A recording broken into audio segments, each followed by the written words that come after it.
considéré à tort comme le père de l'antisémitisme, Alphonse de Toussenel, dans les 100 premières pages de son livre, trace un tableau assez sombre d'une république qui efface petit à petit ce que fut la France. La préface nous parle de sa vie, de l'homme qu'il était, aimant la nature, toujours accompagné de son fidèle chien. Et bien plus tard dans l'œuvre, il s'efforcera de démontrer que le gouvernement de l'époque, alors sous la cave La Plagne, est composé d'hommes qui cherchent à séduire, qui préfèrent le profit personnel à une bonne fiscalité, opérant à la vue de personnages hauts en couleur, dont le nom, qui nous rappelle le faste, continue encore de retentir. Rothschild, Ford, etc. Une analyse tout en finesse sur d'étranges mouvements financiers, des entreprises de presse qui opèrent contre les intérêts du pays. Mais il observe aussi des choses dans d'autres nations, contemporains de son époque, comme en Russie avec l'empereur Nicolas, qui rappelle au J, par un oukase, qu'ils doivent cesser de faire nation dans la nation. En bref, je dirais qu'il expose des faisceaux d'indices intéressants, que je m'efforcerai de connecter avec d'autres lectures. Ceci est l'épisode 1, où je vous présente la préface et l'introduction. Bonne écoute à vous.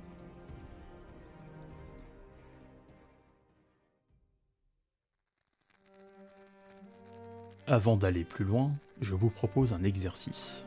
Munissez-vous d'un support pour écrire, puis relevez les passages de la vidéo par de grandes phrases. Ce petit exercice, plus pratique qu'une simple écoute, vous permet avec vos mots de retenir le contenu de la vidéo. Je vous souhaite un bon visionnage.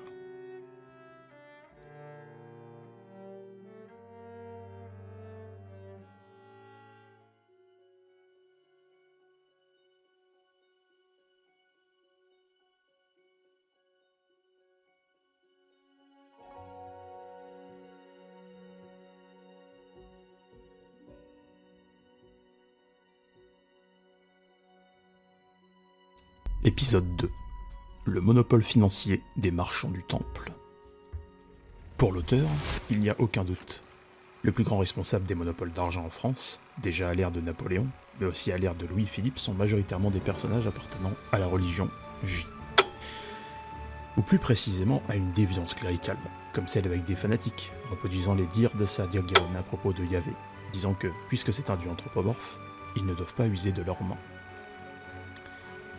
Le fait le plus marquant, hormis la longue liste montrant le monopole des J, est la tranquillité qui régna avant que le gouvernement français ne concède aux J l'administration des chemins de fer du Nord.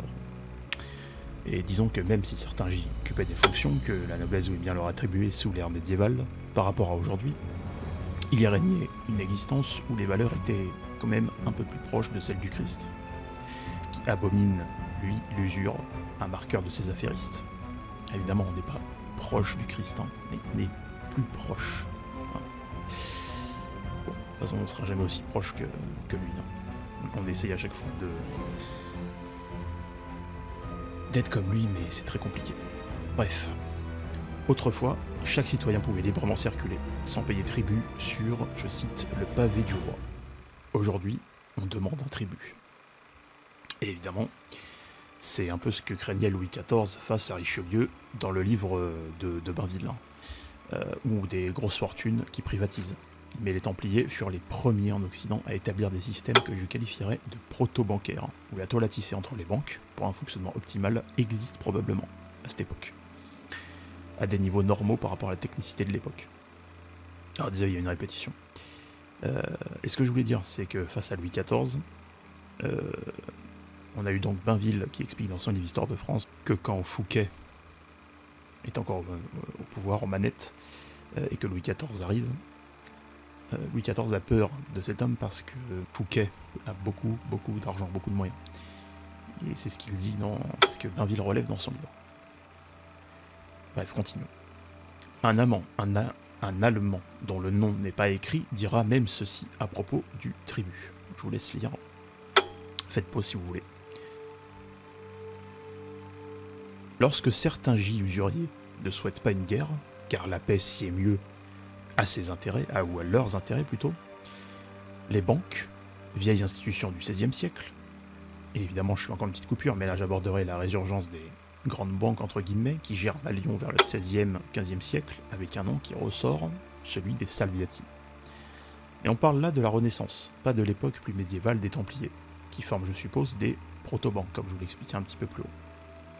Alors évidemment, je fais une pause, une parenthèse. Si vous avez des documents par rapport aux banques que les Templiers avaient mis en place, je serais vraiment intéressé par ces documents. Voilà. Ou des noms de livres, etc. N'hésitez pas à les mettre en commentaire. Ce serait vraiment bien. Comme ça, je pourrais explorer ça aussi de mon côté et refaire sortir ces connexions dans d'autres lectures. Continuons. Les activités étaient auparavant bien plus tournées vers l'exploitation manufacturière, mais aussi vers l'exploitation des terres.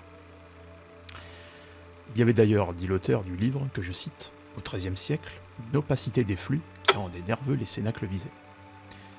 Juste pour la petite histoire, les Templiers, l'ordre du Temple, existe officiellement pendant 183 ans, de 1129 à 1312. Opacité, vous disiez? Ce que je voulais juste faire remarquer, c'est que ça s'éteint en 1312, et dans le bouquin dont je vous mettrai la page de couverture en photo, il est expliqué qu'à partir du XIIIe siècle, on a une continuité en fait des grandes banques que je nomme, qui elles vont finir par ressortir plus tard. Donc, je parlais par les banques florentines, etc. Ces vieilles institutions, donc, en Europe, tournent désormais le dos, même à des empereurs tels que Nicolas de Russie. Lorsque les chemins de fer sont en danger, idem. Il y a aussi un marqueur de cette empreinte entre la France et l'Angleterre, ou pourrait-on plutôt dire l'Empire britannique, et pour la France, la RDF, République dite française. Même si à cette époque-là, il y a encore une certaine inertie dans le social et que tout n'est pas accepté. Hein, tous les principes républicains ne sont pas acceptés. Pour l'auteur, la gouvernance par les usuriers interdit à la France, par des pressions internes, de se défendre face à l'Empire britannique. On a même un journal de l'époque, le, je cite, Journal des débats, tenu par un Anglais du nom de John, qui a pour mission d'endormir le peuple français.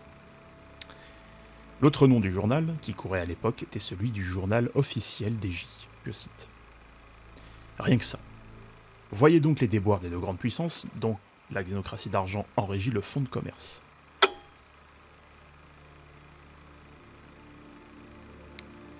Et maintenant, voici un extrait du haut du journal, où l'on peut voir que c'est autant marqué en français qu'en anglais. Dans la poursuite de la subversion de l'Empire britannique face à la RDF, je pense que maintenant vous avez compris ce que ça veut dire, on apprend qu'à cette époque, selon l'auteur, corroboré par Xavier Dehache, donc Xavier de Hautecloque, que la perfide Albion vendait déjà de la drogue et distribuait des bibles aux quatre coins du globe.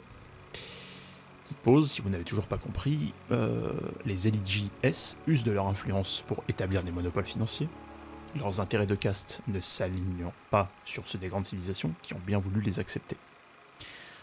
Et pour en revenir sur la drogue, j'écoutais d'ailleurs un live de Vérité à venir, alors à l'époque, enfin, le jour où vous allez écouter cette vidéo, ce sera pas hier, mais ce sera avant-hier, sur l'Égypte, notamment un passage très fortement intéressant sur la prise de drogue sous différentes formes, dans l'objectif de créer des images, de provoquer des visions ou d'induire des comportements qu'on désignerait plus tard de métaphysique.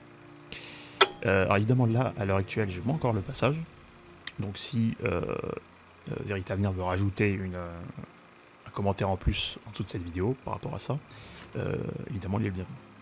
Parce que c'est très intéressant, j'ai trouvé ça très intéressant de voir que on utilisait de la drogue pour induire des comportements ou des visions, et derrière on dirait, mais vous avez vu, ces gens-là voient des choses, on leur parle, etc. C'est peut-être Dieu, c'est peut-être machin. Vous voyez? Et ce qui est drôle, c'est que cette résurgence de drogue qu'on déverse comme ça dans le social, on l'a aussi vu avec la CIA par exemple.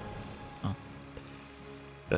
à ce propos-là, il faudrait revoir les vidéos que j'ai faites sur, comment s'appelle-t-il encore ce livre? Le livre noir de la CIA de, j'ai plus le nom de l'auteur, mais je vous mettrai la couverture. Ou le lien directement si je retrouve la vidéo qui parle justement de cette drogue. Revenons sur le livre. Autre exemple de la subversion de l'Empire britannique subverti, donc je vous laisserai voir voilà, ce que j'ai ajouté. Faites pause si vous voulez. La nation dans la nation, je cite, hein, absorbe l'impôt dans le jeu et l'agiotage. Donc la nation dans la nation, c'est Nicolas de Russie qui disait ça. Par l'entremise de la xénocratie JS, l'Empire britannique subvertit. Voilà encore un autre signe que l'agiotage passe avant le patriotisme. Hein, à moins que le patriotisme, ce soit l'agiotage. Et là, c'est un peu plus compliqué. Mais bon. C'est l'époque qui veut ça. Et c'est encore pire aujourd'hui, je dirais. Parce que ce n'est plus cantonné qu'à l'Empire britannique. Bref, est-ce là la marque d'une France historique, qui défend son territoire comme Vauban fortifié à la limite de l'Hexagone? J'en doute.